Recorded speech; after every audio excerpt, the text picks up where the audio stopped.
Hi there, I'm Michelle the Painter, and this is Paint and Sip at Home.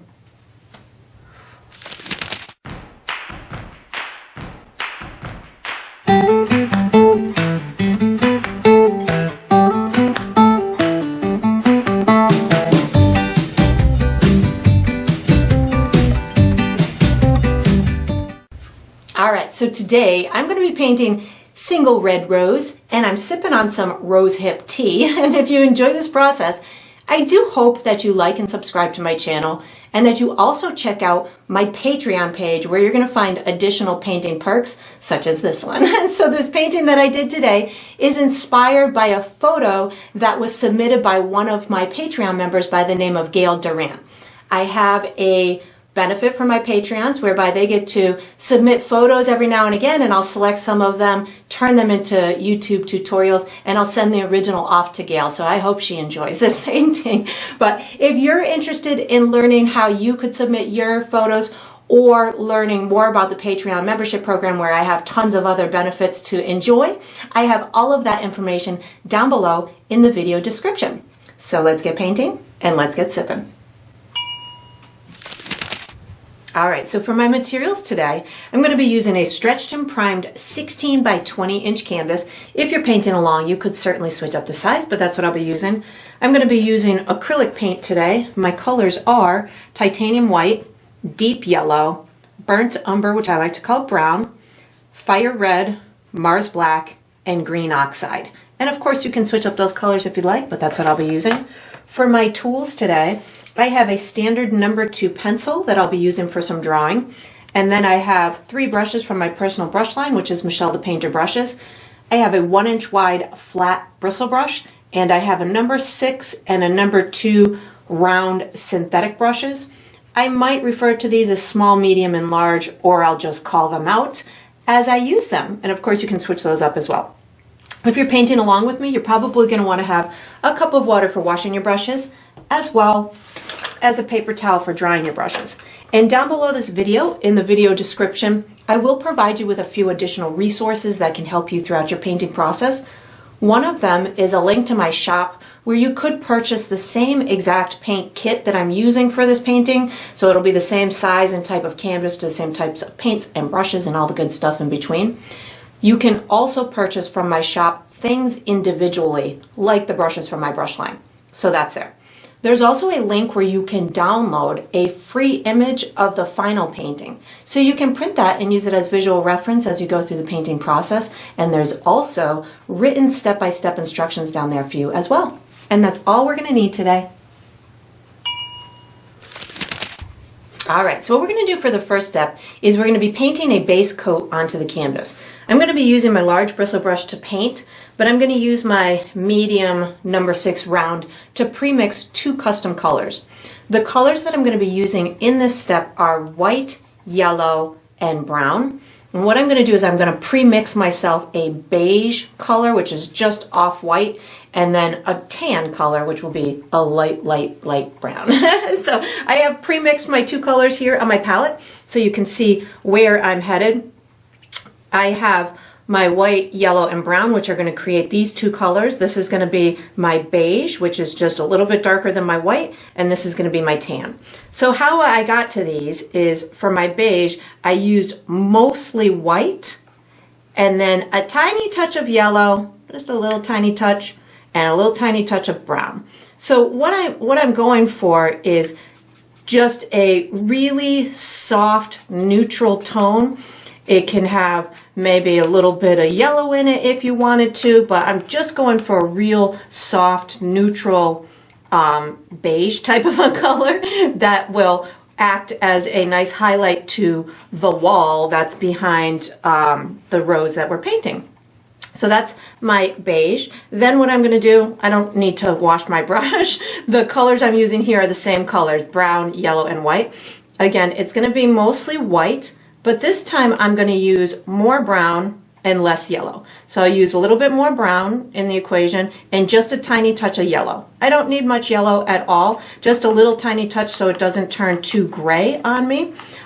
Because my brown tends to have a little dullness to it. That's a little light. I'm going to add just a tiny touch more brown into it.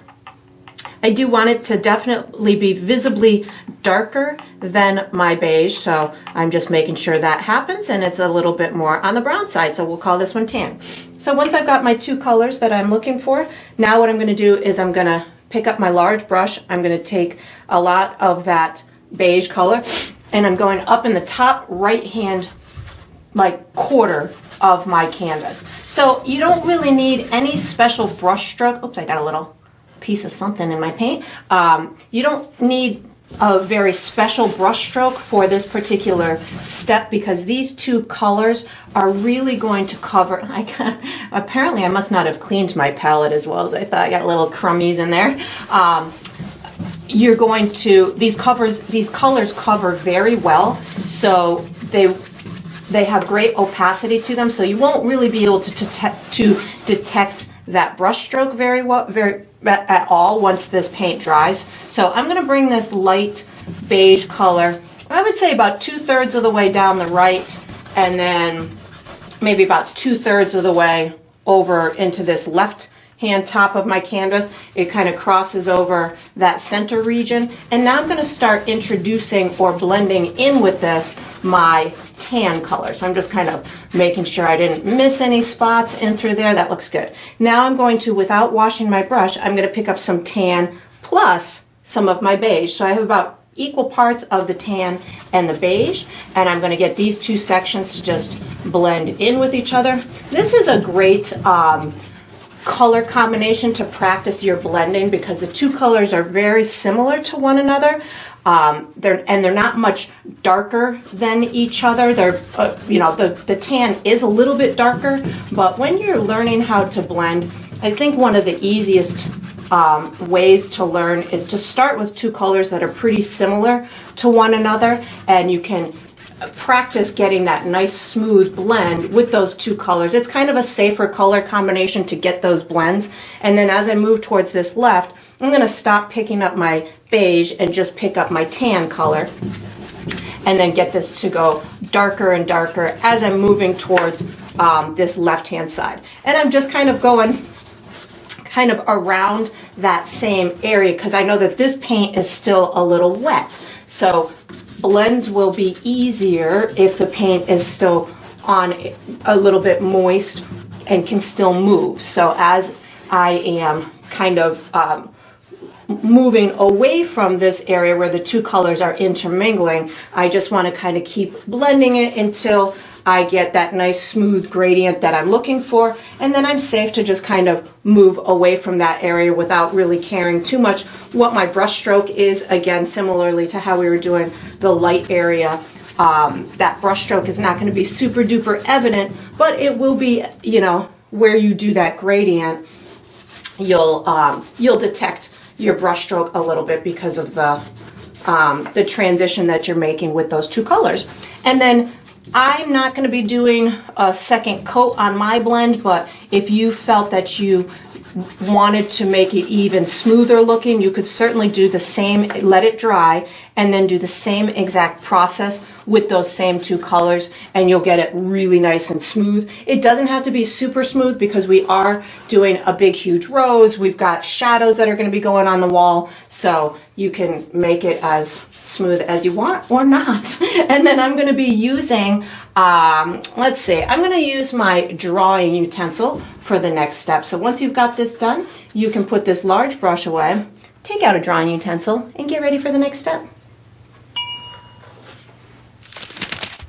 All right, so what we're going to do for the next step is we're going to draw an outline for our objects. So that'll be our rose, our baby's breath, and the glass. I'm going to be using my pencil. You can certainly use any drawing utensil that is comfortable to you. I do recommend that your canvas is dry before you start this step because it's always easier to draw on a dry canvas than it is to draw on a wet canvas.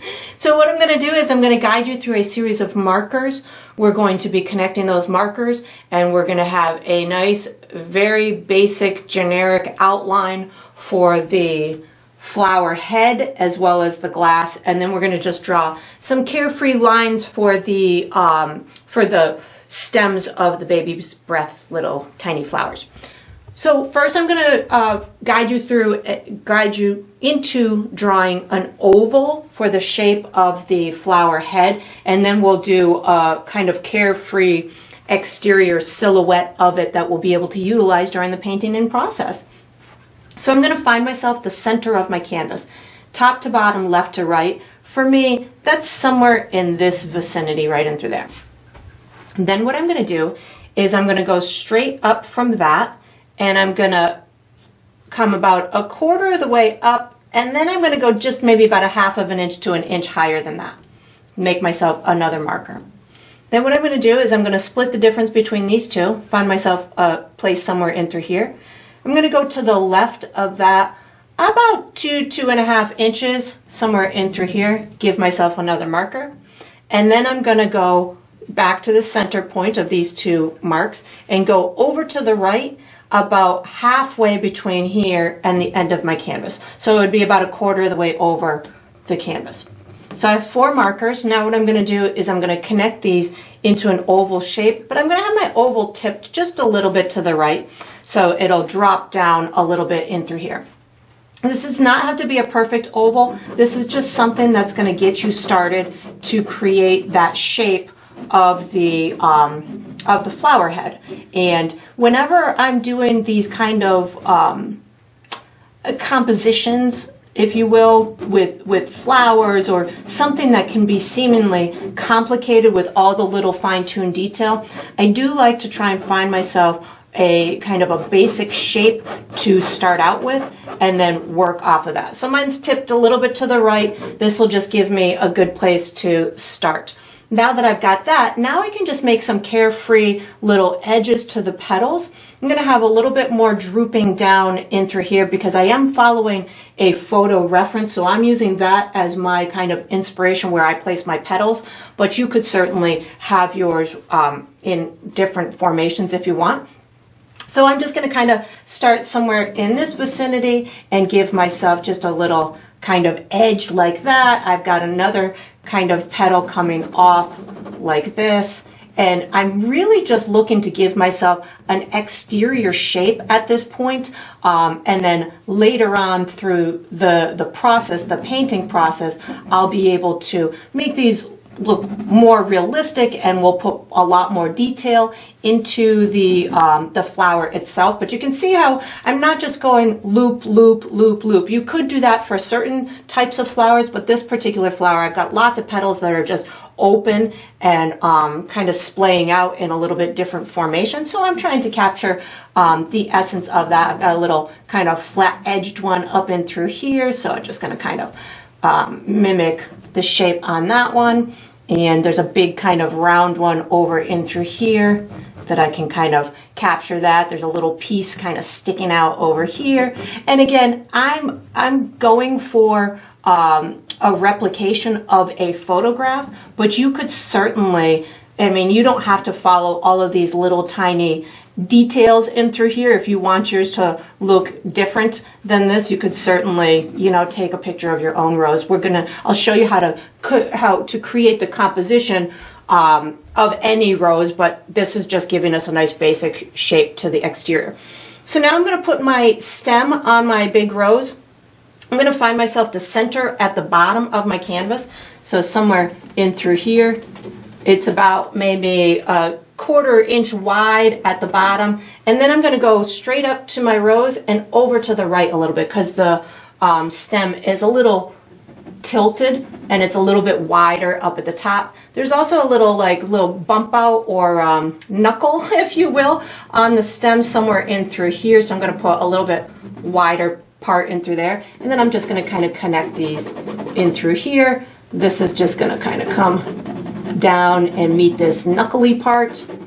And you don't, again, I'm emulating a photo, so I am taking on those little nuances which are not necessary if you just want to paint a rose, but I'm just kind of trying to stay true to what I'm seeing in the photo. So that's good for that. Now what I want to do is I'm going to put just a really quick placement for my baby's breath, because in a future step, before we finalize all of the details on our flower and our baby's breath, we're actually going to be putting a shadow on the wall behind them. So I kind of need to know where they're placed. Usually I'll save a detail like these tiny stems and flowers for later, but I need to know where they're going to be placed in order to put a shadow on the wall, which I definitely want to do before I do my final details on these elements.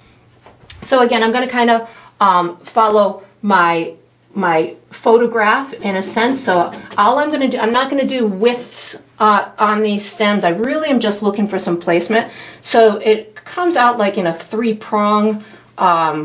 There's like one solid stem for all the baby's breath that we see, and it kind of prongs out in 3 directions. So I'm going to just kind of take that information and give myself just a little quick idea of where I want these stems to go. And we're also going to be putting a base coat on these stems in the early stage of this painting. So this is going to help me with putting that base coat on as well. We've got a big one that kind of comes up in through here. We've got one that kind of comes up and through there. And I'm not looking for every single tiny little one. I'm really just looking for that main formation that I'll be able to kind of emulate that shadow that I know I'm going to need to do, you know, in the earlier stages of the painting. So that's really what I'm looking for in through here. I know that this is,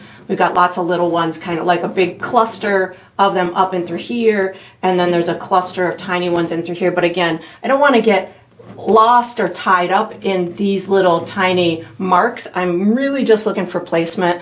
So don't worry about the fine-tuned detail of here, just getting that placement. This goes right into this little intersecting point. I've got a shootout of 3 off of this one. And if you can, as you're doing these, if you're trying to emulate a photo or something that you want to kind of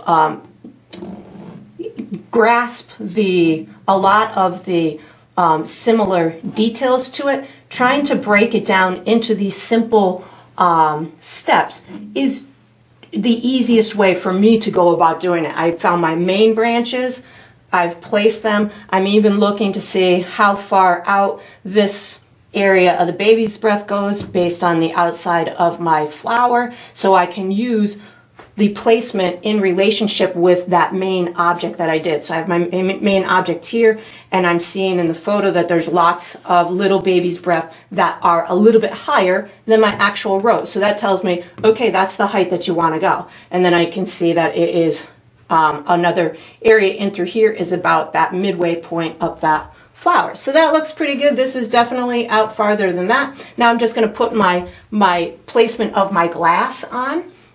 So the glass is going to come, I would say, about halfway up your stem. So somewhere in this vicinity, and you can draw right over your stem right now. That's going to be totally fine because we have, this is just the initial stage of it. I'm just going to draw this pretty big oval in through here.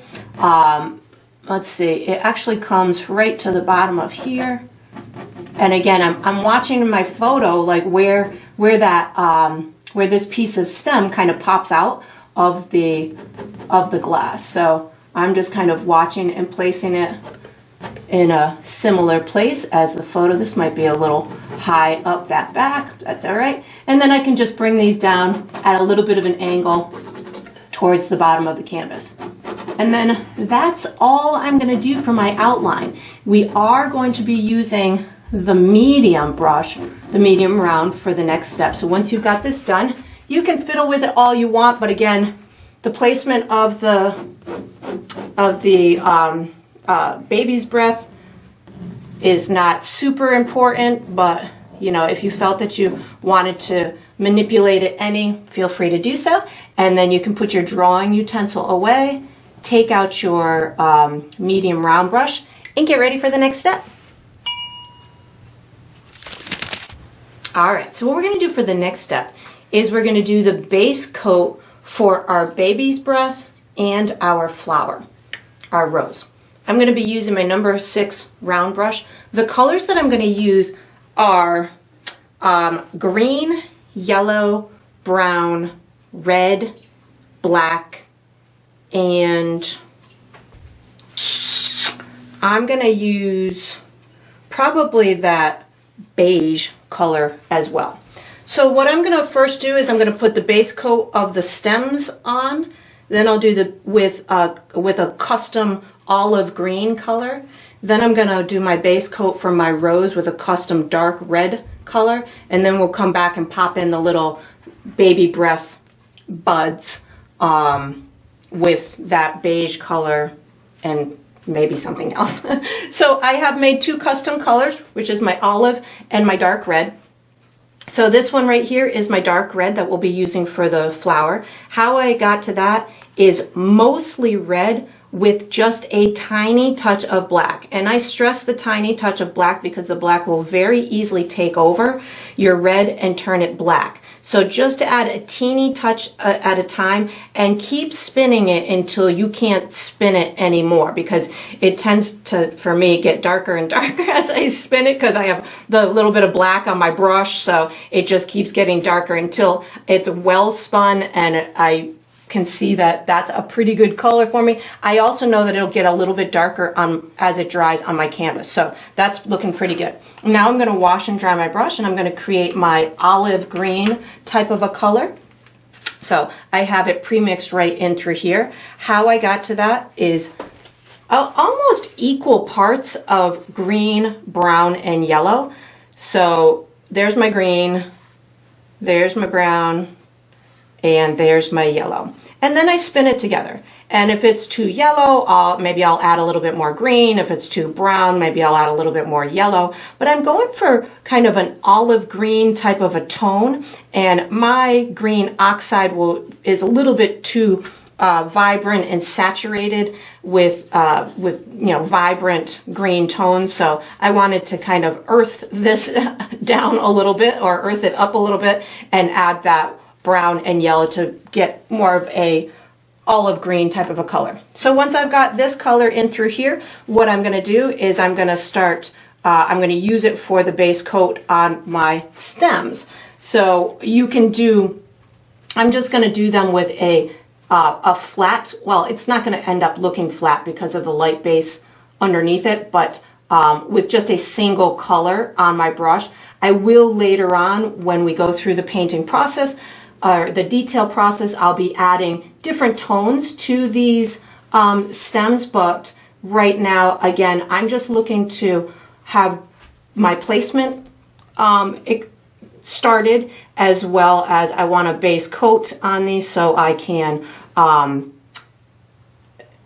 work around them with my shadows and stuff like that. So I am making the stems of my baby's breath more narrow than the stem to the actual rose itself. So again, that's just because that's the way that it looks in the photo to me. So as I'm going through this for my baby's breath, I'm not pressing as hard with my brush. I'm just using the tip of my brush to create the stems in through here. And you could use a smaller brush. You could use a more slender with longer bristles kind of a brush. I am going to, as I go through this process, when I get to an area like this, I have my main little stems, but I also want to add the other ones, the little extra ones now too. So this is where I'm going to just kind of pop out little additional ones if I want to have that extra bit of detail within the painting. This is where I'm going to pull out some additional little pieces. So again, you don't have to do yours exactly as I'm doing. I'm just following what I'm seeing in the photo. So when I did that main drawing for it, I just took on the biggest branches or little stems that I saw, and now as I'm doing this base coat, this is where I can go ahead and add additional little ones. So I see that over and through here, I didn't draw it out. I'm going to add a little water to my brush too, so I can get these tinier ones. The water on my brush will point my brush a little bit better and allow for the me to make these little tiny additional ones.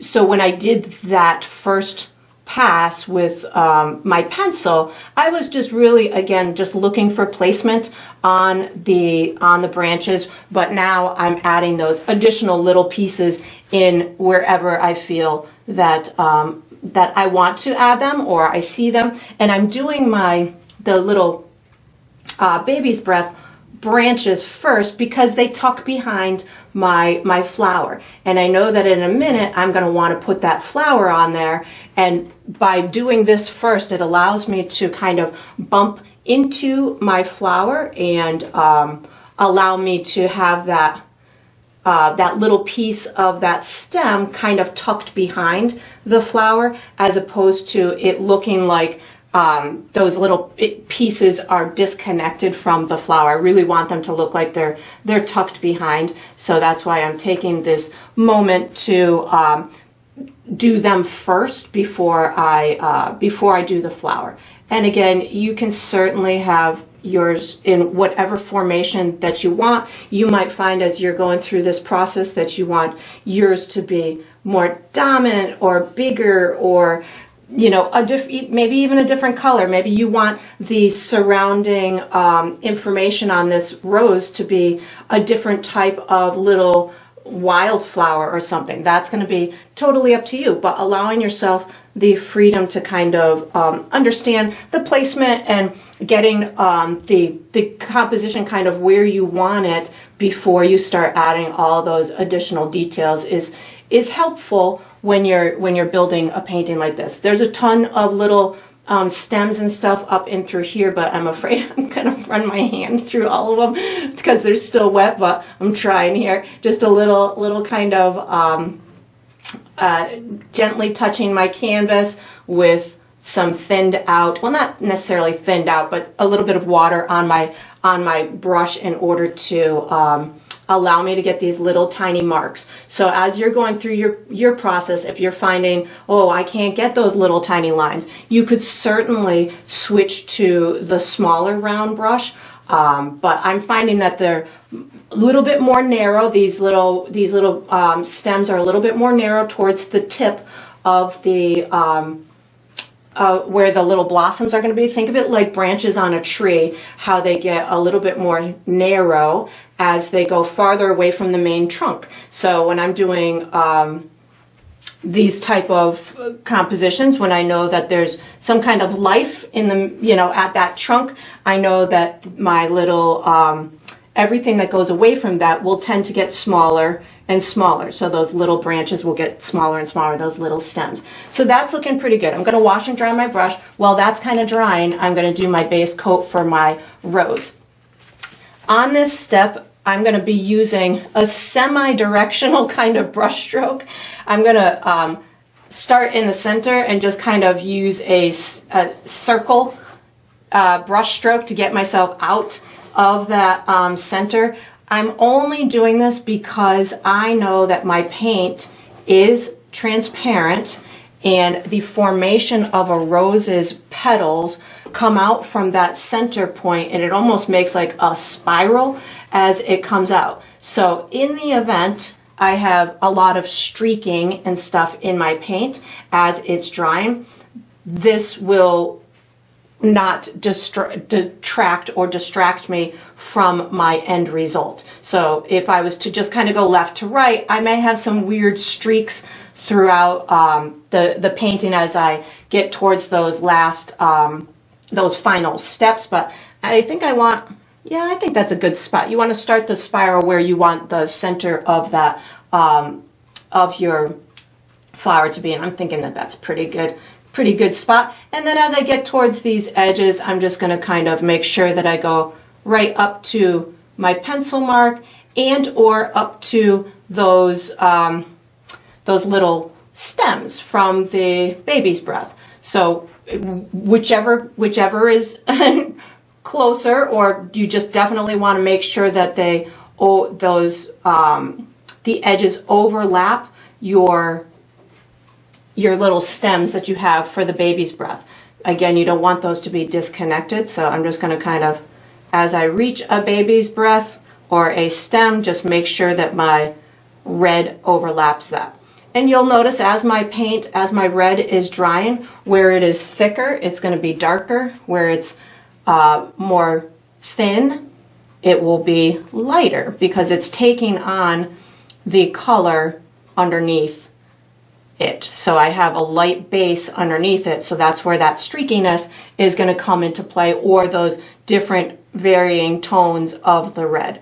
And I'm using a darker red because I love building bright red off of dark red because it just looks so rich to me. I often will build my bright red, like on roses and stuff, on a black base because it had such richness to it. But this is a lighter composition, and I didn't want the black to overwhelm or the darkness of the petals to overwhelm, so that's why I'm choosing to start with a dark red base. I will put some black in the shadows and stuff to make sure that I have my high contrast, but as for the base coat for the petals, we're going to start with a dark red today. And then I'm going to wash and dry my brush. I'm going to put little buds on my baby's breath. So I'm going to use my beige color, and that might be it. We'll see how it works. It might be too dark for over here, so I might use it with white in addition. So I'm going to start with just my beige, and all I'm going to do is just make these little kind of circular type of marks. We're going to be doing lots of little extra detail on top of them. You don't have to put them on every single end. You could even, make up a couple of little ones if you wanted to, but they're going to have some green in them. They'll have some other additional colors to them, but they're definitely just small, round-ish or oval-ish type of buds. So feel free to make as many as you want. You can make small ones, you can make big ones. Even if you're going on top of some of your stems right now, that's okay too. We're gonna, we'll be able to make some of those look like they're behind the stems or in front of them. Like you could even put one, in through here, wherever you want to put them. Again, when doing a replication picture like this, trying to emulate a bouquet of flowers or anything with all this small detail to it, don't feel that you have to put every single little thing in the same exact place. You'll drive yourself crazy. As I'm going towards this lighter area, I'm noticing that my beige is, of course, starting to disappear on here. So I'm going to start picking up a little bit of white as well in these lighter areas in through here. And again, we'll add some additional information to them later, but right now just kind of getting this base coat on so I know where I could put my shadows on my wall. And then once you've got this done, we're going to be using this same brush for the next step. So you can just wash it and dry it. Just get more in through here. I feel like I'm going to want some more stems in there too, but we'll put those on later. So you can wash and dry this medium brush and get ready for the next step. All right, so what we're going to do for the next step is we're going to paint a shadow on the wall behind our rose. I'm going to be using my medium number 6 bright brush, or number 6 round brush. The colors I'm going to use are probably just my tan and brown. And if I need to go into any other colors, I will, and I'll let you know. This shadow is very faint. It's just adds to the dimensional element of the composition, but it's not overpowering. So what I'm going to do is I'm going to be using my tan color plus a teeny bit of brown paint to add the shadow over here on the darker side. And then as I get to this side over here where it's a little bit lighter behind there, I might be able to just get away with just using my tan as the shadow color.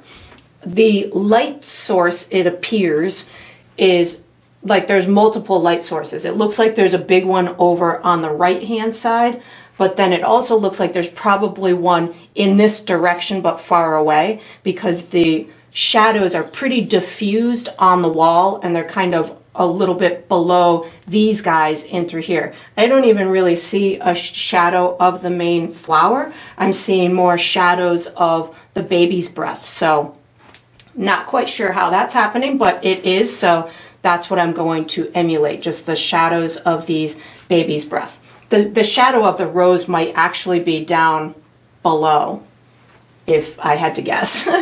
So I'm going to start with my number 6 round. I might have to tap into my smaller round as I go through and do the shadows of the stems. But again, it's really diffused, so I don't need it to look much different than the color here. So I'm going to pick up a tiny bit of my tan and a tiny bit of brown. You could even pre-mix it so it's just a little darker than this color in through here.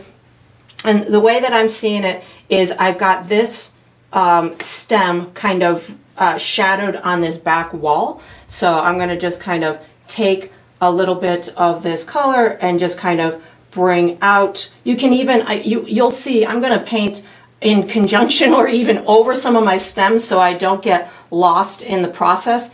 I'm seeing some of this shadow over here. This is not dark enough, so I need a little bit more of my brown in there. So I'm just going to keep alternating or adjusting this color as I go through this process. You can also use a little water on your brush. What I'm really looking for is just these very almost hints of the shape of this of the flower, of the little stems and stuff over on this back wall in through here. If you do something and you're like, whoa, that was too dark, just go back into the lighter version of that color. And again, I don't need to do much. This is just a real subtle detail on here. If I can't see it, I need to go a little bit darker. So I'm just looking for something that's going to be a little bit darker than whatever the surface is that it's on, and representational of that particular object that's in front of it. So right here, I'm just kind of allowing for these little stem type of pieces. And again, I'm going to go for my tan plus maybe a touch of brown in it. As I go up towards here, my background gets a little bit lighter. This whole piece, it looks like it kind of is in through here. So again, just kind of allowing for myself to just kind of emulate what I'm seeing in the photo, which is just very, very faint little marks. I'm just picking up more of my tan right now. It's more of, I see the little baby's breath. I see these little stems in through here. So I'm just kind of watching what I'm seeing in the photo with this background. But you could certainly feel free to, make yours more evident than I'm making mine. I'm just making mine really faint because that's what I'm seeing in the photograph. And then once I've got this side done, then I just kind of move on to the other side. I might let it dry too, and if I feel that I want to add any more to it, I certainly can, or take away from it. So as you're going through it, if you're like, well, that was just too much, you just come back with your background color, add, you can dull it down a little bit, or even soften those edges a little bit if they don't look, as representational as you had hoped they would. You could just certainly, dull them down a little bit. I'm gonna pull out a couple of darker little, I think I am being too cautious here. It's a little bit more darker in through here. There we go. And then just pop these couple little ones over in through here. That looks pretty good. And again, as we go through this process, and I'm building more details on top of this, these shadows that I'm making right now are going to become even more subtle in the background. So over here, I could probably get away with just starting with my tan and seeing if that's dark enough, and if it's not dark enough, then I can make it darker, or if it's too dark, I can make it lighter. So I'm seeing that the shadow for here is kind of off to the side a little bit. that's way too dark. So I'm going to just move down here with this color right now. There we go. That looks good in through there. There's a couple of darker little pieces down and through here. So I'm just kind of going for these little circular marks and little streaks in order to represent that similar object. There is, I'm seeing, it looks like there was probably multiple light sources when this photo was taken, because there's shadows kind of going everywhere, which is fun, but it can get a little bit confusing as you're painting. I'm going into my tan plus a touch of my beige. I don't know if I said I was going to use beige, but over here this shadow the tan was a little bit too dark, so I added a bit of the beige to my brush, and that helped me kind of dull it down a little bit. And again, just the illusion, the essence of these little marks, and if you wanted to or felt you needed to make them even smaller, you could certainly go into that smaller brush. The wonderful thing about shadows is they can be skewed, so they can make that object look larger. So I could even make these even bigger coming down this wall, and that could just be because that's what happened with the light source did that to it. So you can certainly have fun with that. I'm thinking that that's probably all I want to do, maybe a little bit more. I don't even think this would be necessary, but we'll just put a couple more little streaks in through here. And then we're going to be using, I think I'm going to use this same brush for the next step. So once you've got this done, you can wash and dry this medium round brush and get ready for the next step. All right, so what we're going to do for the next step is we're going to do the first step on the glass. I say this because this glass is behind our stems and in front of our stems, and we need to paint our stems at some time. So I know me, when I go to paint those stems, I'm going to bump into the glass, and so I'm choosing I'm going to do the glass in 2 steps. This will be my first step, then we'll go finish the stems, and then we'll put a little final detail on the glass. I'm going to be using my medium number 6 round. The colors I'm going to use are black, white, and probably a little bit of my tan color. What I'm going to do is I'm going to be identifying the rim, but I'm also going to be identifying kind of reflective streaks within the glass. The glass, it looks like it's taking on, because it's round, it's taking on some of the shadows and stuff, and it's creating some shadows and stuff on the wall and behind it. So I'm just going to kind of give myself some streakiness coming down it in my head on the back side, and we'll also identify the edges and kind of put some reflective streaks on the front. So I'm going to start with, I'm going to call it a gray color. I'm going to take a little bit of black and white and make a mid-tone kind of gray. This way I'll be able to use this as, you know, my base color, if you will, for my glass, and then I'll be able to add highlights and shadows and streaks of reflections and stuff like that. So this is where I'm going, and I wanted it to be different than my tan, so it takes on a different look. So that's where I'm going. My brush is way too overloaded right now, so I'm going to wash my brush because I don't need a lot of paint on my brush to start this. Wash and dry my brush, and then I'm going to pick up a tiny bit of this gray just right on the tip of my brush, so I can, in essence, kind of go over my my pencil marks. The trick here is you just got to think of what's behind the stems and what's in front of the stems. So behind the stems or behind the glass is going to be your shadows. Behind the stems is going to be that top edge. And in front of the stems is going to be this bottom edge. So with that being said, I'm going to take my little bit of gray.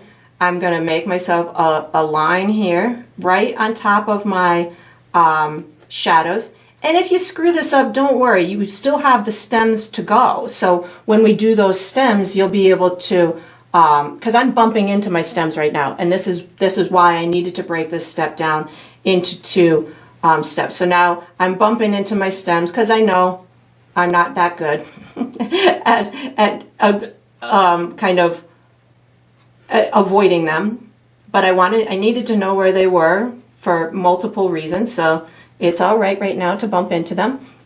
I'm coming around this corner in through here. These ones are going to go in front of my stems. So this edge goes in front of the stems. And this is just really kind of allowing me to understand the edges of the glass. And again, it doesn't have to be perfect at this point. I'm now going to take my gray and just come down these sides just to, again, give myself my opportunity to color over my pencil mark, as well as help me identify where all of my edges are. This is going over my shadow, so if you had shadows behind there, just paint right over it. So now I've got my identity. Now I want to kind of put some reflections on that back wall and things of that nature, just to give this glass a little bit more pizzazz and oomph. So I'm seeing that I've got like these kind of diagonal marks behind the stem in through here. So I'm just kind of putting diagonal marks in through there. I see diagonal marks over in through here. So when I'm doing stuff like this, I'm not often concerned about, oh my God, am I making it look like a glass? I'm more concerned about looking at that reference and saying, what's the color pattern? What is it doing? I'm seeing these diagonal marks back here. Okay, I'm putting these diagonal marks back here. That helps me to stay true to that photo, and even if I'm not quite sure what that thing is I'm seeing, I'm just emulating what I'm seeing in the photo, even if, again, if I don't know exactly what it is. I'm adding a little bit of water onto my brush because this little diagonal mark here kind of carries over into the wall. So I'm going to just pull this down with a little bit of water on my brush because there's some kind of reflection or something. The light must be traveling through that glass and putting some kind of mark on that wall. I'm also seeing some of this color just kind of down the back side, I'm assuming, of the glass, something like this in through here. So I'm just kind of rubbing this color down here in these little streaks of sorts. This curved line in through here kind of looks like it went back onto that back side as well. So again, just kind of following what I'm seeing or trying to see in the picture. I see some of this gray kind of coming down this side in through here. And my gray, because it's right next to this warm color here, is looking a little bit almost too blue for me. So I am going to start putting, I'm going to put a tiny bit of brown with my gray just to warm it up just a little bit. It's almost too cool for me. It's almost looking a little bit too blue. So I just added a touch of brown to it. So that'll just give me a little bit warmer of a tone, but not as warm as that wall is. And that's looking pretty good. Just putting a little bit more of this in through here. And now that I've got that accomplished and I understand where all those kind of darker marks are within that glass, you could even put a little bit of the red as a reflection in that glass, or you know, something along that line, but I'm not seeing it too much in the photo, so I'm not gonna do it. And then once I've got this, I'm seeing some light areas, so lighter than the glass or what I've done so far. So I'm gonna actually wash and dry my brush, and I'm gonna pick up a little bit of my white and my tan, so white and tan, and I'm seeing that like there's a kind of a lightness to the bottom of the glass in through here. So this is where I'm just going to kind of almost give it a gloss of sorts. And I definitely know that I have my details to go, so I'm not worried about getting this perfect yet. I just wanted to get all these this color pattern, especially in the back side of the glass, established. I just put a little bit more of my tan plus white because I'm seeing there's a little bit of lightness at the top of the glass back in through here. And you could even, if you felt you needed to, put some in between those little streaks, but I think I just am seeing it more on this side than the other side. And then we'll take care of all the little, putting a little bit more tan on my brush right now. We'll take care of all the little other nuances, like there's little shiny marks on the edge of the glass. I think I want a little bit more black right now on my brush. There's also going to be some more darkness as I add my edges, or finesse my edges once I've got the stems established. But right now I'm thinking like this is pretty good. So I'm going to call it on this step, and then I'm going to be using my small brush for the next step. So once you've got this done, you can put the medium round away, take out a small round, and get ready for the next step. All right, so what we're going to do for the next step is we're going to finish the stems. I was going to say the baby's breath stems, but we're also going to finish the rose stem as well. I'm using my number 2 round brush, so my small round brush. The colors I'm going to use are black, brown, green oxide, olive green, yellow, and white. And if I use any other colors, I'll let you know. So what I'm going to do is I'm going to add all of my dark areas first, which are going to be underneath my rose. This stem's going to be pretty darn dark. And I'll just get it to fade down into my glass. I'm going to add some darkness onto some of these other stems. And then I'm going to come through and I'm going to add some lighter areas to the stems. I'm not necessarily looking for, I need a highlight and a shadow on every single stem. I'm just looking for a variation of tones within the stems, especially up in the top region or on these little, the edge where the baby's breath. Those seem like they've got more color diversity than the bottom parts of the stems. So what I'm going to do is I'm going to start with my dark areas and work my way to the lights. So I'm first going to start with a tiny bit of brown and black on my brush, with maybe a little bit of water on my brush as well. I'm going to put a real dark area right underneath this this rose in through here, so it really looks like it's taking on some dark shadow from the rose itself. You could certainly make yours a little bit lighter than mine, but I really want to add those deep dark tones into there. And then as I come down into the glass itself, I think I'm going to pick up some brown plus my olive green so I can get it darker down here, but I don't necessarily need to go all the way black or anything like that. Just going to make sure that I've got all the way to my pencil mark. This is where I'm going to just clean up my edges. This is my the edge of my glass. So I'm going to just kind of skip that and come down into the bottom portion. The bottom of these stems, well, let me finish a different thought first. The rose stem is behind the baby breath stems. So I'm doing that one first, and then I'm going to put the baby's breath back on top of it. That's one thought. The second thought is these at the bottom are going to be fogged up by, we're going to be doing a little white vignette around the exterior. So I'm not terribly concerned as to how clean or beautiful this ends up down at the bottom of the glass, because I am going to be having that additional detail that's going to, in essence, kind of throw them into a foggy or a more out of focus state down at the bottom. So I'm going to just put this in through here like that. That looks pretty good. There, it looks like there's a little kind of little piece of the stem kind of poking up over here. So I'm going to pop that on as if maybe it was part of a thorn that was taken off nicely by somebody. So that looks pretty good. I'm going to do some more dark areas with a touch of black and brown on some of these other little stems. So this is just black and brown in order to give me some dark areas. Maybe we've got some darkness coming down here.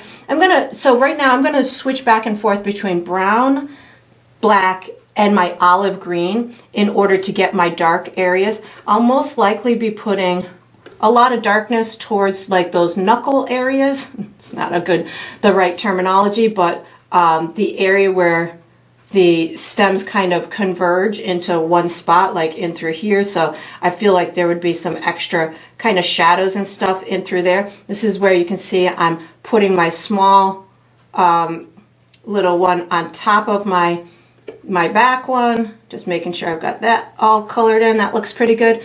And again, so brown, olive green, and black. And you could even use them all three on your brush at the same time.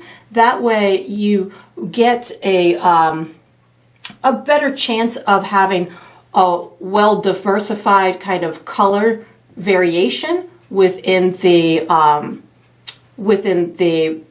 little greenery area. If I tend to find that if I use just one color on my brush, especially when I'm going for something that I want to look really nice and natural, I feel like using just one color provides me with a kind of a flat look to it. So when I'm doing these, you know, more natural looking paintings, I try to, whenever I can, use multiple tones on my brush. So right now, again, I'm using a combination of my olive green plus a little bit of black and brown in order to get these darker tones in here. So, and you could, of course, make them as light or as dark as you want. I feel that in this reference that I'm using, there's a lot of different varying tones. So you can, of course, stem yours whatever way you want. Or if you come across an area like right here, you might find that you want to add another stem. So feel free to, you know, modify those as much as you want. This is looking pretty good in through here. I've got to finish this guy over here. I kind of skipped around with that dark color, the dark tones. So now I'm coming back in through here. I also feel like this these stems are kind of reflecting in this glass as well. So while I have the green on my brush, I'm just going to kind of pull out a couple of these little tones in the rim of this glass, maybe somewhere in through here as well. Just a neat little reflection that I'm kind of catching on the photo right now. So I guess I could have done that later, but it was pulling my attention, so I wanted to do it now. There we go. So that looks pretty good. I've got a couple more darker tones coming into these brighter areas, but not a lot, so I don't want to overdo it. I'm just going to kind of use that olive, black, and brown with a little bit of water on my brush to give me some darker tones, but maybe not overdo it on these skinnier ones. And again, I just kind of keep alternating those colors. It does look like there's a couple of darker ones in through here. I feel like there's, you know, I feel like there's another kind of offshoot in through here too. And of course, as you're doing it, you can modify it whatever way you want. I'm seeing like these other little tiny ones that I kind of want to incorporate. So if you want to add additional ones, feel free to do so. You know, darker ones, lighter ones. It's looking fun to me right now. Again, at these little knuckle areas, I'm finding it appears that there's a little bit more darkness at those areas. So I'm kind of just enhancing those or some of those areas just to stay true to what I'm seeing in the picture. I do feel that there's a little bit more stems and stuff up here that I didn't fully execute, so I'm just going to put a little bit more volume up in this area and through here just to kind of make it feel as full as I'm seeing in the photo, and that looks pretty good. So now I'm going to start adding some little lighter areas, and when I'm doing the lighter areas, I'm thinking I just need kind of a lighter shade of green to complement these. So I'm going to wash and dry my brush. I'm going to use I didn't use my green oxide yet, but you could do one or two things. You could either take your olive green and let's just put it over here and add a little bit of yellow and white to it, and that'll get you a nice lighter version of your olive green. If that turns too yellow or it's too earthy for you, you could certainly take your green oxide and add yellow and white to it. So that's going to give you a lighter, brighter kind of green. So you could, more of like a lemon type of green as opposed to that other green that's like a light olive green. So really any shade that is going to be visually appealing to you, you can test them out. So this is the we'll call it a lemon green. You can test it out and just kind of put little bits here and there on these tips and see if that works for you. If it's light enough and gives you the punch that you want, great. Then that's a tone that you can use. If you want it to be a little bit, well, I like to, once I've started using a color, even if it's not the color that I end up wanting, I like to use it in other places so that way it will, I won't have to worry about this area looking different than the other. So I'm going to use this lemon green on a couple of other little pieces over in through here, and then we'll test out the other green that I had created, that lighter olive green. And again, this is just part of the process. As you're going through this, I'm seeing so many different shades of green in the stems themselves. So my brain is kind of on overload with all of these different tones. So as you're going through your process, you know, keeping it simple and trying out one shade or using multiple shades on your brush at the same time is going to give you that natural kind of diversity to it. So I've sprinkled this this lemon green around. We're also going to have more green in these buds, so I'm not going to go too crazy with that. Now I'm going to wash and dry my brush. I'm going to pick up a little bit of that light olive green and show you what that will do. So if I pick up this light olive green, I can say, oh, okay, well, maybe I want little spots here and there. I actually think I want to add a little bit more white to it. It looks almost too similar to the other color. So that's another thing. I want to change that tonal value, which means making it lighter or darker than the other colors. So I just added a little bit more white to it, and now I've got myself an even lighter version of green. And if you want to take it even farther, you can even add more yellow to it, a little bit of yellow and white. So I'm just showing you varying tones of green that can be utilized in these areas, just to give you that great diversity when it comes to adding the light from wherever that light source is. So just adding little pops of brightness on some of these stems. You could even add a touch of white. So if you find a couple of these stems that you feel would work with a little bit of white highlight on them, you can take it and just kind of pull that white down a couple of those stems, and that's going to give you that vibrancy to them. I'm thinking these guys down here don't really need a whole heck of a lot, so I'm going to just pull, again, pulling the same colors so they look like they came from the same tree or from the same flower is what I need to do just to get that harmony going on them. And that looks pretty good, making sure all my pencil marks are gone. And then I'm going to use this same brush for the next step. So once you've got all of your stems as filled in as you want, you could even put a tiny little highlight down the side of this stem in through here if you felt that the light would be hitting it at all. And then I'm going to wash and dry this small brush and get ready for the next step. All right, so what I'm going to do for the next step is I'm going to finish my baby breath buds. I'm using my small brush. The colors I'm going to use are white, olive green, and maybe some black and brown. And if I use any other colors, I'll let you know.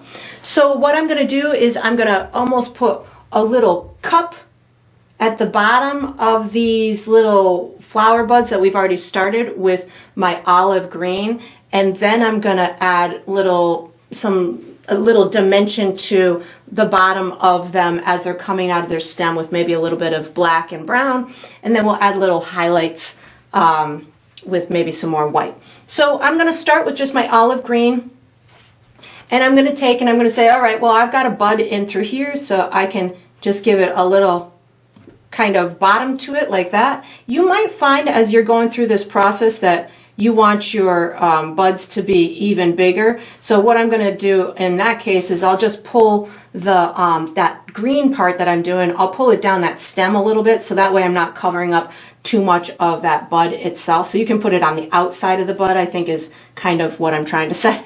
And you don't need to put it at the bottom of all of them, because some of them might be turned towards you or towards the viewer. So you can put it, you know, on the side of some, you can put it at the bottom of some, whatever you want. You could even put little additional buds. So as I'm going through here, if I want a green bud before it's turned into the white portion, I can just add a little mark that looks like a bud, a tiny little oval type of a shape. So, and I do always encourage that you overlap stuff, especially when doing flowers. So as you're doing this, if you feel that, you know, it looks too separate or everything looks like it's just occupying its own space, try and overlap certain things, or, you know, add additional little branches or whatever the case may be to mess it up a little bit.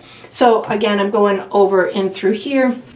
Oh, I feel like I want there's a bud over in through here. I'm going to put a white topper to that. Ooh, my hand's getting messy. I'm seeing I'm getting messy wet paint everywhere. I got to be careful of that. And then I'm just kind of taking the bottoms of some of these, and again, trying to put them at different angles will make it look a little bit more natural. You can certainly have as much fun with this as you want. You can make these as big or as small as you want, but I'm really just kind of trying to find the bottom of some of these and putting this little kind of cup, messy little cup thing at the bottom of them. And as I'm getting up towards these lighter ones, the olive green is showing up really well. You can really see the darkness from it, and that's fabulous. It's what's going to provide these little buds with more visibility on top of that background. And I will come back through in a minute and actually put some darker marks underneath some of these that will even intensify these little buds even more. So as you're going through the process, if you're saying, I can't really see mine, they're hiding in that background too much, we just need more contrast to them. So that's where I'm going to be adding a little bit more darkness to the bottoms of them as they're meeting that stem. And again, you can put them in different directions. So again, this is just a little bit of darkness at the bottom of that bud that we had already placed. And if you're going through it and you're like, well, I want another bud over here, just put one of these bottom little marks like I did over here, and then we can add the brightness from the topper in a minute when we get to that portion. And again, you can put them in different directions. So maybe I'm going to have one going in that direction, put one over here, I got one here. And again, my trick is to just try not to make it too systematic. So maybe I've got smaller ones over in through here. You can make small ones, you can make big ones. I'm almost just making like a little horseshoe underneath, or, you know, along the side of it, just to give it that little oomph. I need to do these ones over here. And you can see immediately how much they popped more right off of that canvas as soon as I started adding this dark area at the bottom of them. And again, kind of where they're coming out of the stem, but again, you could have that stem kind of leaning over. You could have it like these ones down here are kind of coming down at at an angle, so I'm going to put the colored or the darkness at the top of the bud, so it'll make it look like they're leaning over. So that's what I'm doing with these little guys in through here. And again, if you wanted an extra little bud just kind of popping out, you can certainly just make that little dark green mark. And then once I've got this, I'm going to go back through with some little bits of darkness, additional darkness. So I'm picking up a tiny bit of black and brown. I'm not going to do this to all of them, but some of them, what I'm going to do is I'm going to take and I'm going to put an extra little bit, maybe just pull out just a couple of little streaks within that little cup. And that's going to add, I'm not going to do it to all of them, maybe just a couple, maybe a couple in through here. It'll just, and again, because I'm choosing not to do all of them, it's just going to intensify just a couple of them and give me some great diversity throughout. So again, a little bit of black and brown. If I've got like a light one in through here, you'll be able to really see it well, and that'll give you some great diversity. Maybe this one in through here. And if you feel like you want any to be more identified than others, this is a great way to do it, just kind of accentuating one or two to give the viewer that that information that, you know, maybe these guys are getting a little bit more drama because of the light source or whatever. That looks pretty good. I'm going to do a couple over in through here. Maybe we've got a little one in through here. This is the one that's kind of leaning over. And again, I don't want to do them all. I'm just kind of allowing for that diversity in the tones, and maybe a few of them have those little darker marks. Now I'm going to put finish up the bud part at the top. I just dropped my paper towel then. So I'm washing and drying my brush. This is going to be a combination of white and maybe my beige. If I feel I need or want any other tone, I certainly can. I can add yellow, I can add red, I can add different tones to these buds. They're primarily going to be white to the viewer, but they don't just have to be white. So if I take, let's say, white, I'll show you what's going to happen here. I can put just this bright mark on the end because I had the tan as, or the beige as my base. Now you can really see the essence of these. But if I don't want them all to be that bright, maybe now I take a little bit of my brown and put a little shadowy area at the bottom of that bud. So you can put like brown with a little bit of your beige in there, and that's going to add dimension to it without having to come in with a bunch of different colors to do it. You could certainly add, I'm going to show you a little bit of yellow and white. So I could put maybe a little bit of yellow in with my beige. So this is going to give me this really faint, like light yellow color. I don't want it to scream yellow, but if I wanted some of them to pop a little bit more, maybe a little bit more yellow than that, so it actually does something. So if I just put a little tiny bit of yellow in there, I can get just the illusion or essence of a little hue of yellow that might be just happening because of the light source. I can pop a little bit brighter. It can also make some of these appear as if they have a little bit more luminosity to them. So I like this light yellow, so I'm going to actually put it in a couple of these guys over here. Maybe this one over in through here that I didn't have initially. And then again, as I'm going through this, I'm saying, well, I don't need them all to have this light yellow in them, but I definitely want, I'm digging what's happening. So I am gonna put some of them, and then I'll put some white on others. So this is just that light yellow that I'm using on some of these. And I liked also what I did with that brown. So I'm going to pick up a little bit of my brown and my beige and just kind of get maybe a couple little shadow areas on some of them too. So this is just the brown and the beige, just giving me a little bit of extra shadowy stuff at the bottom of them. Maybe a little bit more brown on some of these. And then I'll pop on just a tiny bit of white at the top. So wiping my brush and picking up just a little bit of white. And now I'm going to just pop on that extra little special brightness at the top, and you don't have to do all of them. That's going to be the trick here, is to try not to overpaint. Just kind of popping a little bit on some of them, maybe a couple little behind those guys, maybe a little bit in through here. Definitely the ones that are up in that lighter area could definitely use some extra white to them, but the ones in the darker area don't necessarily need that white to happen to them. Over here, maybe just a little tiny pop, or if you wanted the buds to look a little bit bigger, you could certainly add a little bit more white or volume to them with that. And then once you've got this done, we're going to be using, I think I'm going to use my number 6 round for the next step. So you can fiddle with this, make any little adjustments that you feel would benefit you, and then you can put this brush away, take out your number 6 round, and get ready for the next step. All right, so what we're going to do for the next step is we're going to do the second layer to the rose flower part, the bud, the flower, the head. I'm going to use my number 6 round brush. The colors I'm going to use are dark red, black, and red.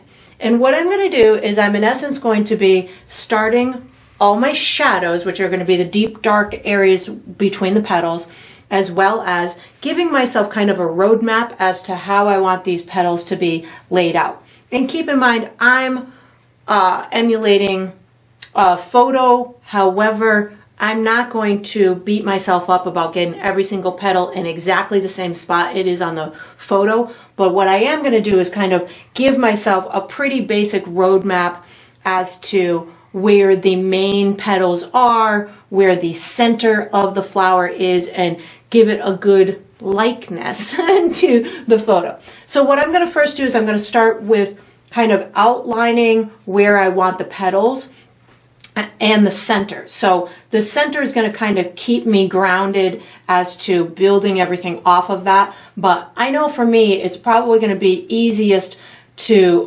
while I'm watching my photo, to kind of put an outline of these bigger petals in early, because they are taking up a large area of the flower. So putting those larger ones in will prevent me from making all of the petals too small. So I'm going to mark my center and then take on the bigger petals first.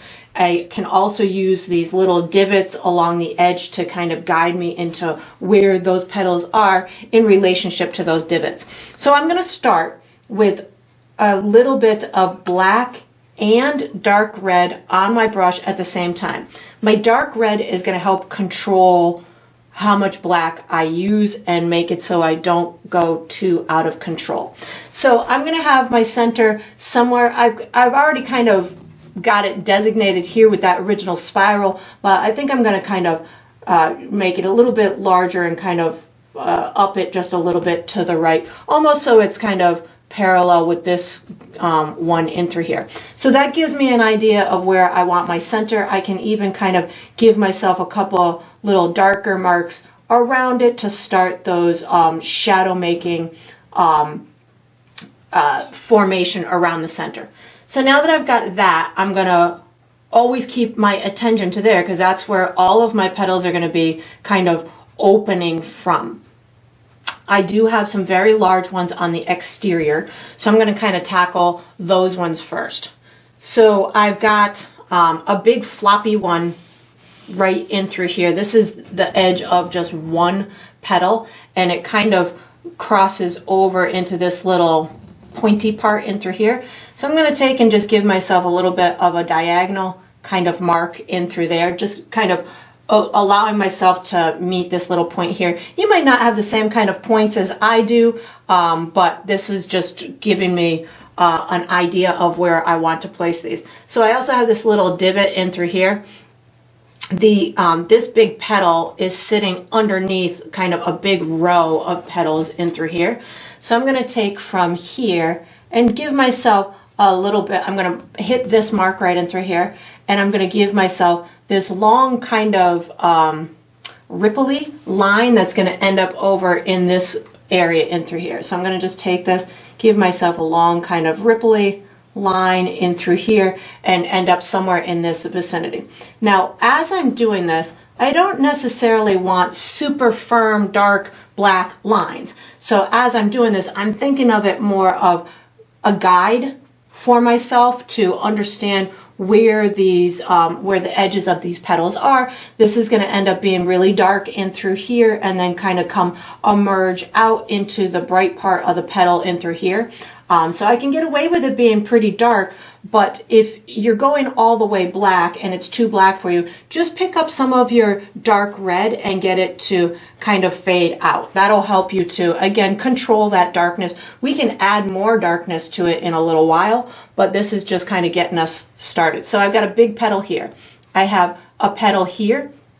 There's also what appears to be a little petal, kind of this pointy part here, kind of coming in through here. So I'm going to just mark that off. This is a little petal here. This whole thing up here kind of ends up right here. So I'm just going to kind of mark off these edges, you know, these exterior petals. There's a little edge in through there. There's an edge kind of coming over in through here like this. And you can see I'm just kind of separating like that exterior edge from the exterior petals from the next row of petals. There's this little bump here indicates to me that there's another little petal in through there. There's a big petal here. There's a big petal in through here. So I've kind of separated that exterior. This is a petal, this is a petal, this one's this one, these little exterior ones. Now I can work my way onto the inside. So again, just my black plus a little bit of dark red. So this in through here kind of scoots over like this. I've got a petal kind of emerging right in through here. And then as I come around this side over here, the interior of the flower is going to get really congested with a lot of just the edges of the petals that we're seeing. So what I'm going to do, I'm making my rows smaller and smaller as they get towards the center. So this was a big row, this is a little bit more narrow, and then they're going to get more narrow as they go in. Again, I don't need to identify every single petal as I'm doing this. However, I do want to kind of have a game plan as I go into that highlight making process. So I've got a little bit of a darkness in through on this petal here that's going to allow for this little edge of this one to emerge, and there's a couple of dark areas in through here. And then now that I'm getting towards the inner part, it's almost, it's not too difficult, but it's really how much time do you want to spend on making sure that you have every single little petal in exactly the right place. So I'm just taking my dark red and a touch of black, and I'm finding I already have some dark areas, so I can utilize those as the interior little shadows of these petals that are going to be close to the center. When I think of roses, I often just think they're circular as those petals kind of emerge. So I've got a good base right now where I've got these bigger ones on the outside and then littler edges on the inside. Now what I'm going to do is I'm going to wash and dry my brush, and I'm going to paint my a coat of red on top of this to start my highlight process.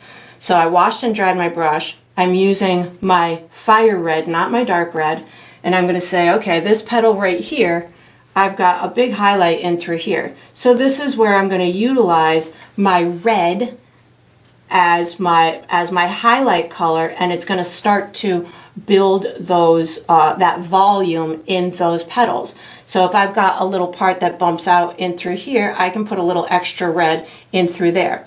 If I know that there's lots of shadows on here also, I certainly can blend it out with my dark red. So don't feel that you have to use your bright red on the whole thing. You could even, if, oh, that petal just grew on me, if you feel that the red itself is too vibrant for you right now and it's not getting rid of your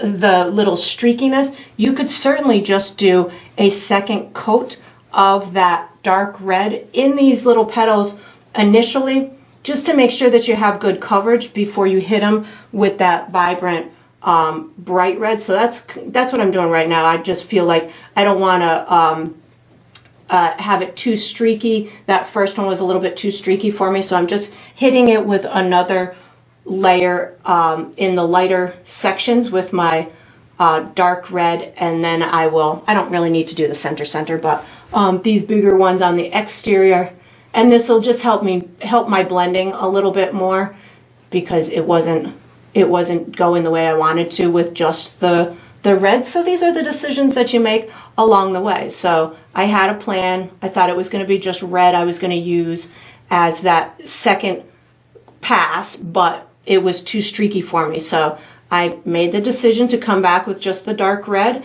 and now I can safely wash my brush and add those, or start that light red process, or that lighter red process. So now I'm going to wash and dry my brush, and I'm going to pick up my fire red and take two on this.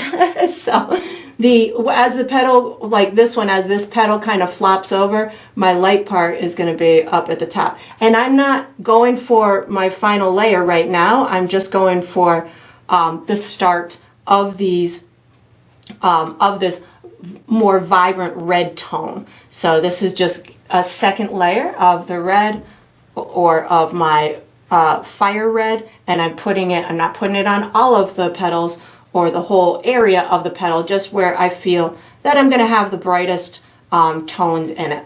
And again, this will just help me build to that vibrancy. I feel like this one over here is going to get quite a bit on this edge in through here, and this is also helping me to again add to the identity of the edges of those petals, something like this. And then on the inside, you can just kind of skip that color around, because it's going to be, it's almost not worth trying to do the perfect gradient on all of those interior pieces. I think sometimes if we try too hard or make it too perfect, it almost doesn't look as natural. So I'm just kind of taking my red right now and kind of hitting these smaller petals, little streaks on the edges of them. And then once I've got this step done, I am going to be using my small brush for the next step. So I'm just taking this red right now and just kind of hitting with a pretty heavy coat of my fire red, just hitting these little edges in between where the I had put those dark marks. So these are kind of the opposing little tiny sections. And then once I've got this done, I am going to put this brush away, take out my small brush, and get ready for the next step. All right, so what I'm going to do for the next step is I'm going to finish my glass. I'm using my small detail brush, my small round. The colors I'm going to use are white, beige, black, and if I use any other colors, I'll let you know. All I really want to do here is finish up the edge or the rim of my glass. I feel like there's also a little like reflective thing that I want to put on this wall too, with a little bit of white, and make sure the rim of my glass is fully executed. And that's all I need to do. Again, we're going to have a softness or an out of focus thing that's going to come across the bottom, so I don't need to do too much, but I definitely want to make sure that there's, or make it look like there's a little bit of a glare or shine on the exterior part of the glass. So I'm going to work on the back first.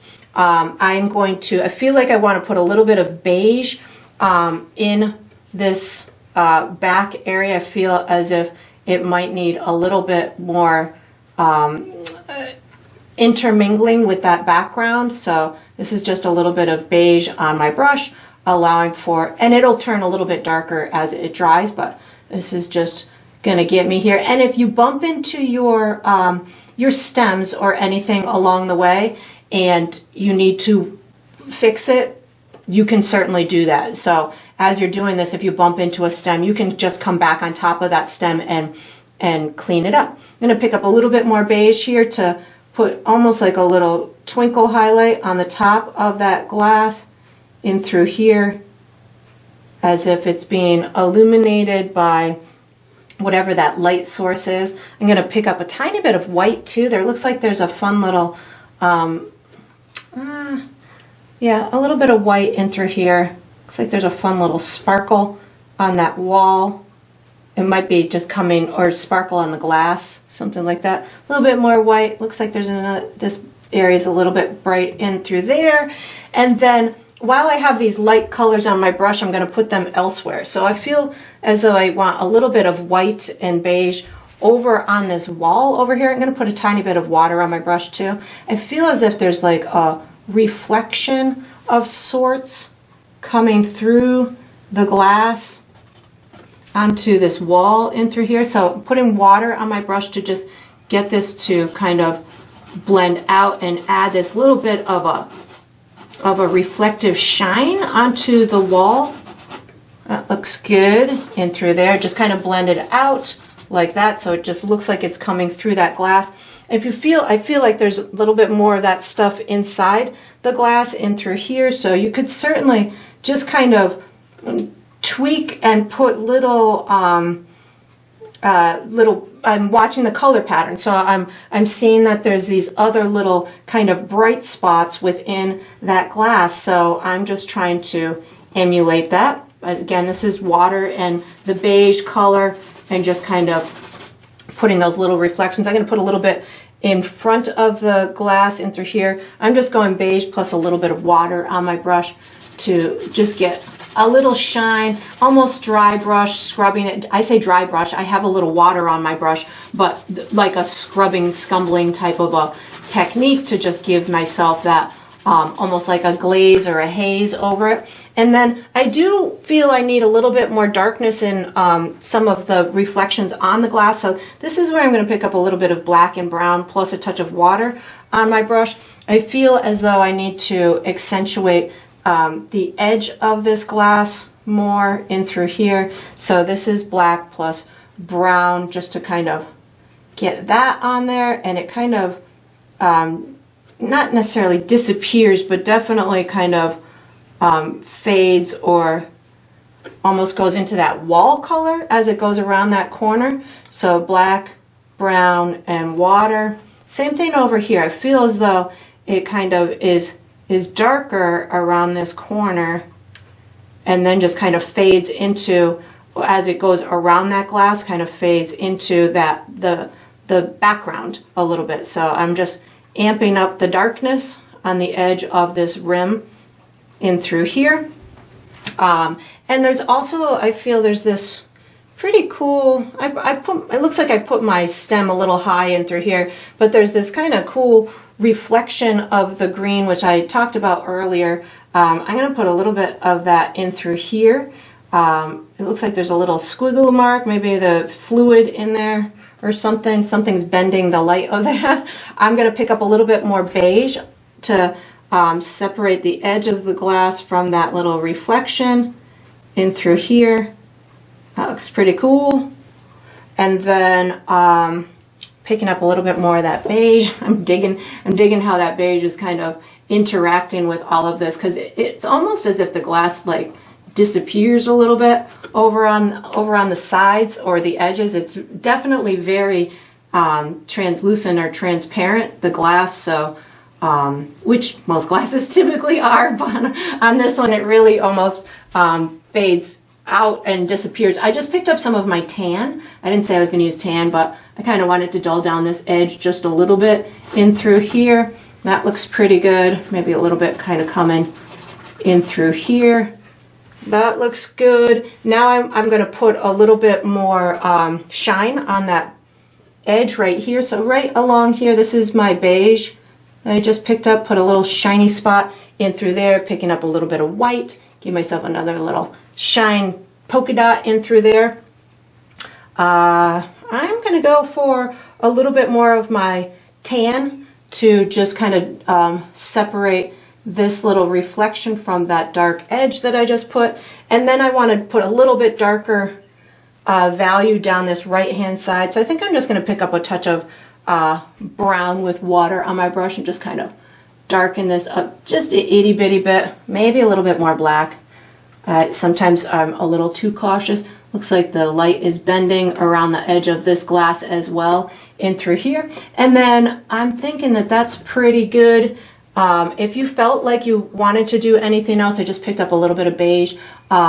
If you felt that you needed to or wanted to do anything else or had to clean up the edge of your stems, you could certainly do that, but I'm thinking that that's good enough for me. So I am going to, what am I going to use for the next step? I'm going to use the same small brush for the next step. So once you've got this done, you can wash and dry this small brush and get ready for the next step.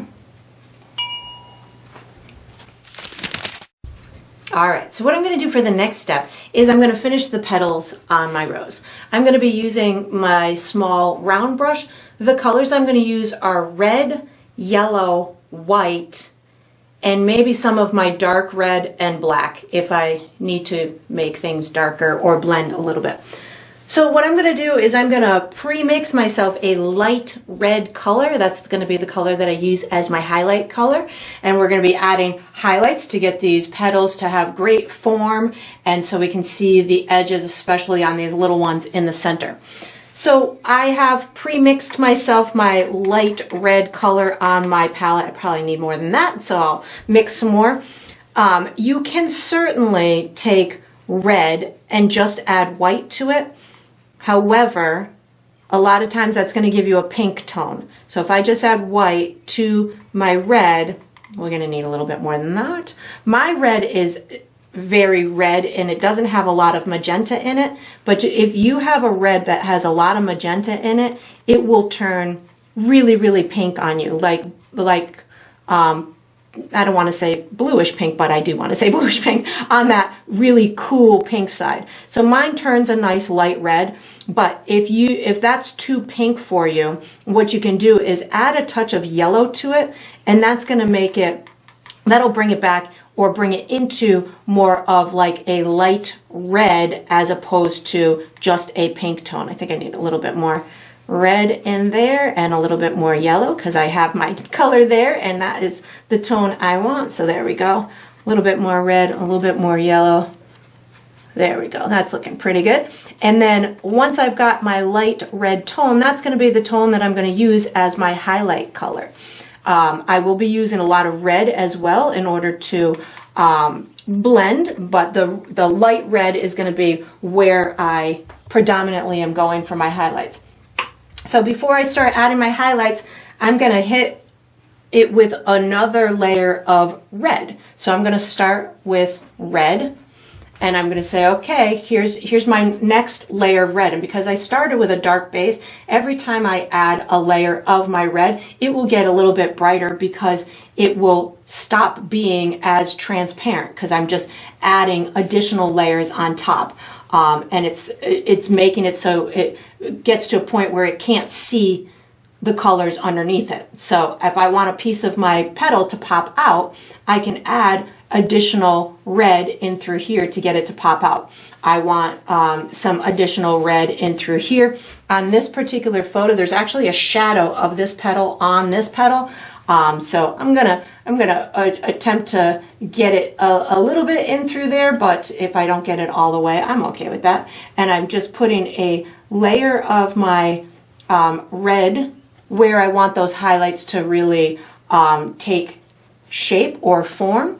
Then I can also use this layer of red to continue to blend it out into that into the dark areas. So this created a nice shadow because I left some of that darkness down there. If you wanted to amp up that shadow, you could certainly pick up, I'm picking up some of my dark red.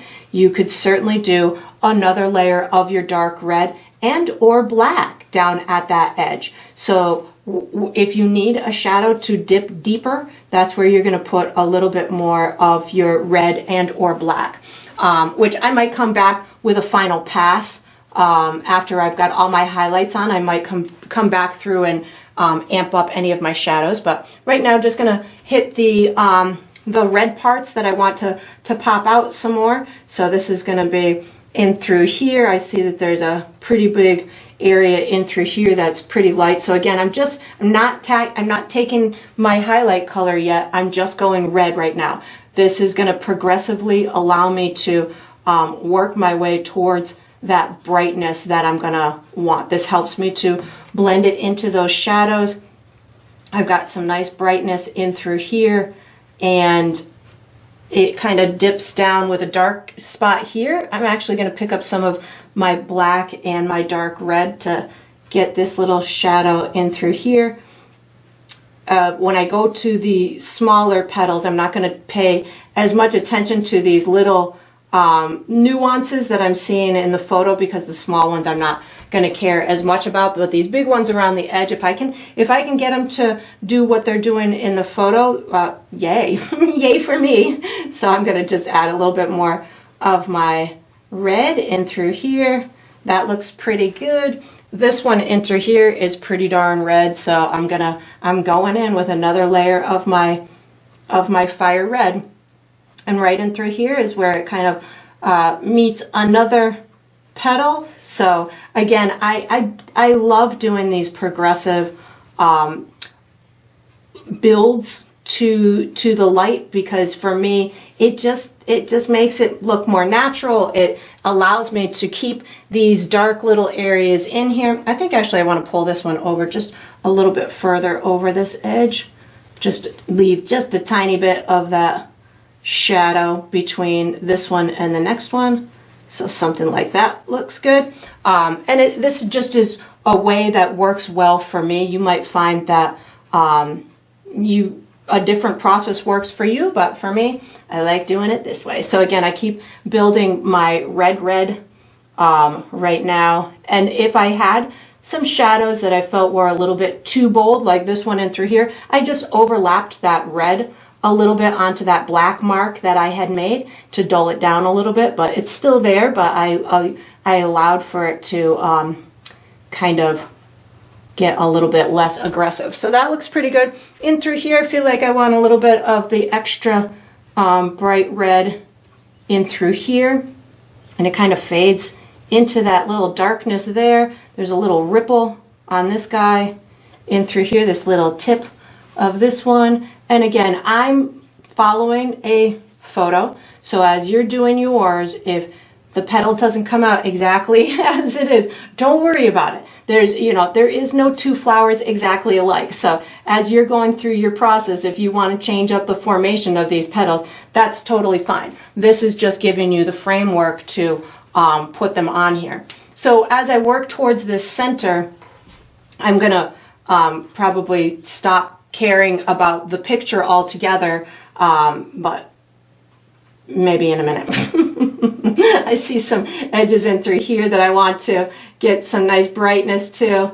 So again, this is just my, I'm not looking at that picture anymore. We're just gonna go for these ones, looking for the edges of the petal that's sticking out. So this is gonna give me that vibrancy as it's leaning towards the viewer. You can, in these little petals up at the top, I still have my highlight color to go. Right now I'm just amping up the red tone, but I still have the dominant highlight color that's coming in about, I don't know, a minute and a half. So this is really just allowing me to make sure that, my shadows are deep enough, and that red is progressively getting lighter, as opposed to it just shockingly getting lighter at the tips. This is allowing me to just progressively get it that way.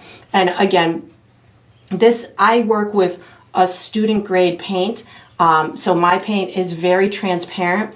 If you're working with a heavy body paint, oops, I just got red in my background. Hold on, let me just wipe that away because it's on a light background and I don't want it there. This is a little water on my brush, I'm scrubbing it off. Let me just dab that so I don't rub it out. There we go. If you're working with a heavier body paint that covers better than my student grade paint, then you could certainly tackle this in a little bit different of a way, which is just, working with your bright stuff and just building that on top. But because I work with a student grade paint, I love to layer, and that's why I use this paint. It feeds the process of the way that I paint. In through here, I'm just hitting this the fire red on the tips of these little petals, and right in this center here, I'm gonna just kind of give it a good little turn in through there. I'm not even feeling like we're seeing the side edges of too many of these petals. There might be a couple that we see the side edges like in through here, but coming into this center, I'm seeing a couple of side edges over in through here and maybe one or two over here, but I'll get those to kind of emerge as I put that bright color on. So that's looking pretty good to that second layer. Now I'm gonna wash and dry my brush, and I'm gonna hit the, I'm gonna use that highlight tone. So the highlight tone, I'm just gonna start at the outside and work my way up or in. And I don't need a lot of this. So I've got my highlight tone on right now. I see a spot in through here that I really want to make a little bit brighter. And I just wipe my brush off on my paper towel because I don't need a lot. I just want it to kind of have that highlight and just blend out to wherever that petal kind of bends. So I'm putting this highlight on the area that's kind of popping out to the viewer the most. I see a little bit over in through here, so I can put just a little extra bit of that highlight in through here. It does seem like it's a little bit darker in this guy in through here, so I don't really need to do anything to that. But if I, in that shadow area, if the shadow wasn't perfected the way that you want, you can always, like I'm picking back up some of my dark red. I feel I need a little bit more finessing in that shadowy area. So this is the time I'll make this little final pass on my petals, and if I feel I need a little bit more shadow in through here, I can certainly do that. If I want that petal to feel like it's sunk in a little bit more, or if I want that tip of that petal a little bit darker in through here, like it's kind of curled under, I can certainly add that little bit of shadow right on the bottom of it so it looks like it's curled under. I've already kind of got that here, but I feel as though this bottom petal right here, I can still see some of my pencil marks, so I'm just going to kind of tackle it with another little layer of my darkness, which would be the red and black. I have a little area in through here. What's this going to do? This I'm going to just kind of make a little darker area like this, as if this petal's just kind of emerging from underneath here. Maybe there's another little one in through there, and if I felt I wanted to go darker, I certainly could. I could make these little inside shadows even darker. If you felt you could get away with black, do black. That's gonna really amp up that contrast. Just, you know, be cautious with the black, because again, it can really take over these red compositions. I just wipe my brush off or put a little water on it. Get this to blend out just a little bit more, and then I'm just going to kind of travel over. So this guy over here, he looks pretty good, but I want a little bit of extra highlight on the edge, maybe up in through here. So just putting a little bit of my light red and then just kind of blending it out where I feel that the lightness or the part of the petal is popping out the most to the viewer. So that looks pretty good. My shadow in here is all right, but I think I want a little bit more red. I just picked up the fire red to get into there a little bit, because that shadow didn't look, it looked a little bit too dark right in through there, but that's good. And then this guy right here, I want a little bit of highlight on here. So picked up my light red, and I'm going to keep kind of traveling around. Again, these bigger exterior petals are much more time consuming, or I want to pay more attention to them, because I feel as if they're you know, because they're larger, they're gonna grab the attention of the viewer a little bit more, and they hold the structure of that particular flower. I'm going into a little bit of my fire red just on this little edge in through here. I made it a little bit too light. There we go, that looks pretty good. And coming over here, maybe with a little bit more of my light red on this edge in through here. So I'm putting this highlight pretty much on the upper side, or for these bottom ones, it's kind of on the top side of this curve.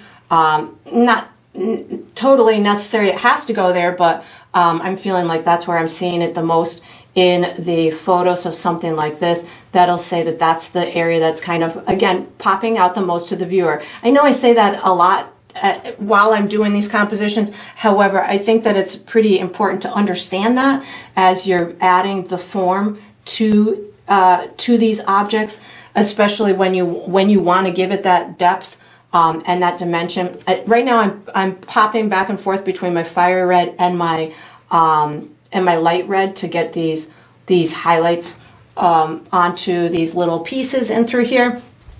I'm going to travel maybe back over in through here. I think that this looks pretty good in through here. I'm going to give this one a little bit more lightness right at this area in through here. So I say that again, I say that a lot with my,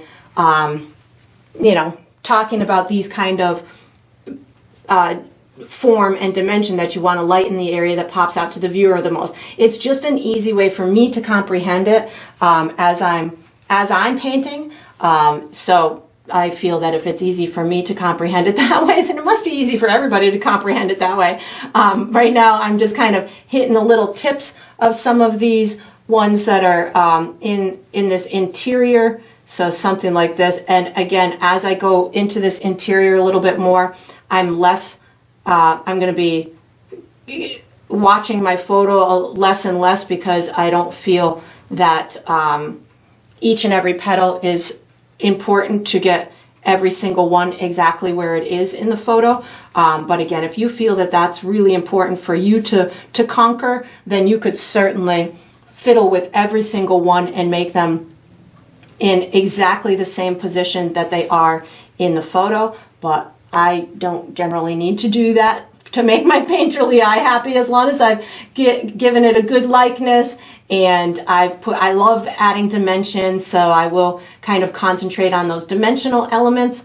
And then I've got these bright ones in the center. I will also probably put a little bit of, I might even amp up a couple of these interior ones with a little bit of white as well. Not quite sure if I'm going to do that yet, but I'm going to see how this light red dries, and in some areas I might feel that I want to pop that extra bit of lightness. You can even just do like, especially on these inner ones, just the edge, that little tiny edge of the petal, as if it's not flopped over yet. Like we're just kind of seeing the little ripple on the tiny little edge of that petal. So as you're going through this, just know that, you're not always going to see the side angle of it. Even like in through here. So this one kind of flops over that one.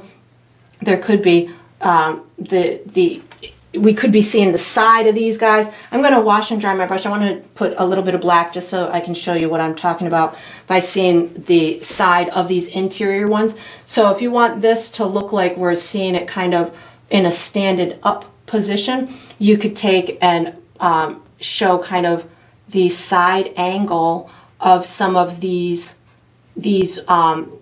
ones right in through here, and not the ones up there. So that'll just give you a little extra dimensional element. I am seeing it a little bit on the photo reference. Oops, I had a little bit of white on my brush. I don't want that. So you could certainly emulate that same thought or that same illusion if you want to show that that we're seeing this kind of standing up a little bit. That would also mean that you might want to make one of these front ones a little bit bigger. So I could make one of these front ones kind of a little bit bigger, and that's going to show as if, and I'm just changing this on the fly so you guys can kind of see that you too can make changes on the fly, but allowing yourself that liberty to be able to explore different angles of the flower. So that looks pretty good. Maybe a little bit more black in through here just to give you this this side angle kind of way, and then washing and drying my brush. I'm going to put a little bit of my light red on, and then I could take this and then just kind of bring it down like this, and then we've got one kind of coming down like this. So this is going to show that we're kind of seeing the like the front edge of this petal in through here, and then those ones we're just seeing the top edge. So it just gives you a little different angle that you're seeing the flower at, and you can modify and morph that whatever way that you want. And then again, I would let mine dry. I just keep washing my brush and putting a little bit more of my light red on to amp up some of these highlights. Again, once it dries, if you feel that you want to go even lighter, you could certainly pick up a little bit of light red plus white, and you could maybe spin in a little bit more of a center in through here. You could put a little bit more of those edges, so you can really just kind of fiddle with the tonal value of these as you're finishing up and saying, well, maybe the light is just hitting this little edge just a little bit more, and you can fiddle with those kind of things. And then once you've got this done, we are going to be using our large brush for the next step. So fiddle with it as much as you want. I might fiddle with mine for another minute or two, and then you can take out your large brush and tickle that a little bit and get ready for the next step. All right, so what we're going to do for the next step is we're going to paint a border around the canvas. I'm going to use my large bristle brush. I'm going to be using primarily white, but if I run into any areas that I feel I need it to blend into the background colors anymore, I will use my beige and my tan, but I'm thinking I just need white. So this is referred to as a vignette, which means the picture in essence kind of disappears off the edges of the canvas. It's used a lot in like watercolor compositions because they're working on a white surface, and they tend to a lot of the compositions will have that white border around them just to take on the advantage of that paper behind it. But I use this a lot with, I'll use dark borders with the same kind of thought process, but I think traditionally it's white that would make those edges disappear. I'm doing it because it's in the photo reference I'm using, but I thought it was really cool because we don't necessarily need our flower to pop any more than it's already popping because it's such the focal point, but this white border is going to allow for these little white flowers and the glass to pop out a little bit more too, and to just soften those edges. So I'm going to be using white with a dry brush technique, which means I'm going to hardly have any white paint on my brush, and I'm going to be allowing myself to kind of scrub it in these corners and along the edges, so it'll be brighter or whiter on the corners and around the edges, and then I'll just let it kind of fade in. So it most likely is going to overlap a couple of areas, like a little bit of these flowers in through here, definitely the bottom of my glass. So just know that that's going to happen. So I'm going to put a little bit of white paint on my brush. Now, if you've never done this before, less is more. The less you have, the more control you're going to be able to keep, and you can always add more paint, but it's tough to take it away once it's on. So I've got my white paint on my brush, so I'm just going to start up in this corner and allow myself to let it fade into that. That might be too little of an effect, so I'm going to put just a little bit more white paint because I want it to show. I want to be able to actually have a visible effect. So I just put a little bit more paint on my brush, and I'm allowing for it to just kind of fade out or over the background color. So because I'm using this type of brush, this is a firm hog bristle brush, it will allow me to kind of keep moving that paint until the paint is just about dry. So it allows me to really thin it out and give a nice gradated type of appearance over that background. So I'm going to do this in every corner, and if I get it symmetrical, great. If one corner has more than the other, so be it. And I am going to bring it around the edges too. So again, this is about how much paint. I'm dabbing it off on my paper towel so I don't have too much. I'm going to start down here, and it's going to look more severe in the corners that are surrounded by the darker tan color. When I get over to the to that beige corner, it might not take on as large of an effect as it is over in through here. And I just kind of keep rubbing it. Because I hardly used any paint on my brush, I'm able to really get it to just blend out and look nice and natural. I think I might have a touch-up I need to do later too. I see a little bit of streaking on my background. I can certainly do that with that tan color, but I don't want to taint my brush right now. I think actually I want a little bit more in this corner now that I'm seeing it with my head back here. Just put a little bit more, and be careful about overworking it too.